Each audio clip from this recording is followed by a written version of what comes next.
think a lot will depend on what happens with the virus right now in the next few weeks. What we are looking at right now is over the last 2.5 weeks, we've seen a decline, steady decline in the number of new cases registered every day. That's positive. It means that we could very well be set for a peak in the absolute number affected within the next 2 weeks. If that were to be the case, then we would expect a very weak February, weak March, and then a rebound in April, May, a sharp rebound in April, May. But there's still a lot of uncertainties out there, and what happens when all the migrant workers are returning. Are there, is trade picking up elsewhere as you see this drop in China? Yeah, we've actually seen a remarkable pickup in trade out of Europe. And obviously many companies are trying to restructure their supply chains. It is very difficult though. China's impact on global supply chains is much bigger today than it was during the SARS crisis many years ago, especially for factories in Southeast Asia where lots of the raw materials and parts are coming out of China. So the coronavirus is not just impacting the exports of finished goods from China, it's also impacting the export of parts and therefore also export of finished goods from Southeast Asia.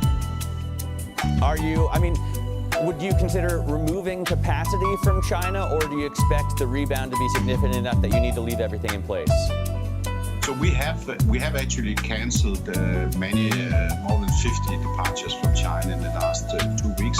We usually have quite a cancellation program immediately after Chinese New Year because it does take a few weeks for manufacturing to ramp up again. But obviously this year China has been closed for twice as long, and we're also seeing much slower ramp up because workers that are returning to their cities are put in a 2-week quarantine before they can start work. So things are just ramping up much slower, and we're cancelling sailings as a result. How is this affecting container rates, Søren? Well, container rates, they have quite a traditional seasonal pattern, and they will increase up to Chinese New Year, which they also did, and then they will decrease afterwards. And so we're seeing the natural pattern, nothing more than that. I believe the carriers across the board have done what we have done in terms of cancelling sailings, and that has meant that we can keep the normal pattern on freight rates. Away from the coronavirus, the entire industry is shipping to or switching to a low sulfur fuel under new regulations. That's caused the prices to spike as far as we can see. Do you expect that to translate into higher costs for the client, or do you have to eat those costs?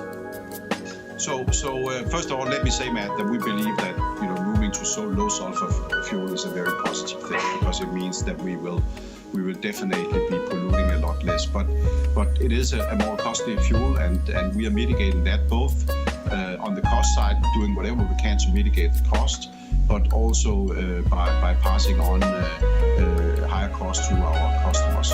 And so far, we are moving in line with the plans that we have.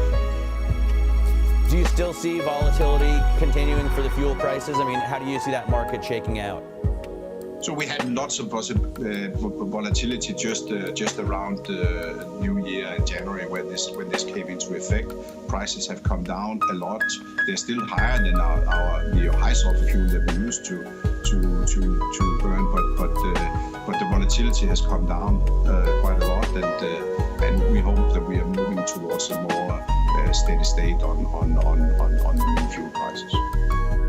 Søren, you have been, we've talked often in the past, and you have always been a proponent of moving towards a greener fuel. You're looking to do what you can at MAERSK to fight climate change as well as possible.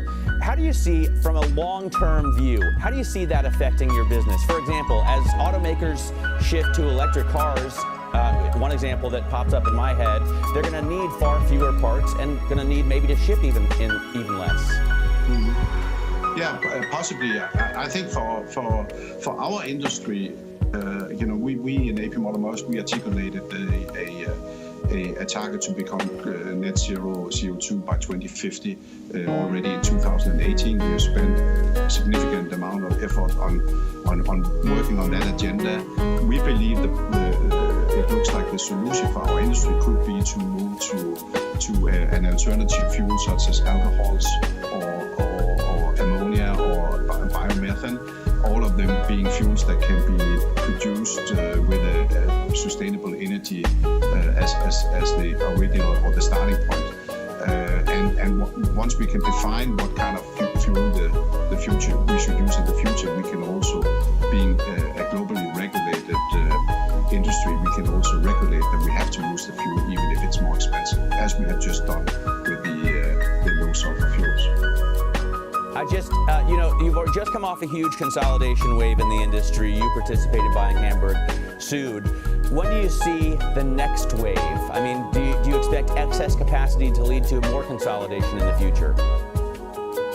I would assume that we would expect that our industry will have probably one more round of consolidation to work through. At MAERSK1V, we have, if you will, as you just mentioned, we have done our part. We don't have a strategic imperative to do more consolidation on the ocean side. We have just under 20% global market share, and that means that we have the scale to be competitive for many years to come. Our focus is on growing our landside businesses, both in our ports business and our landside logistics businesses, and offer a more end-to-end solution to our customers.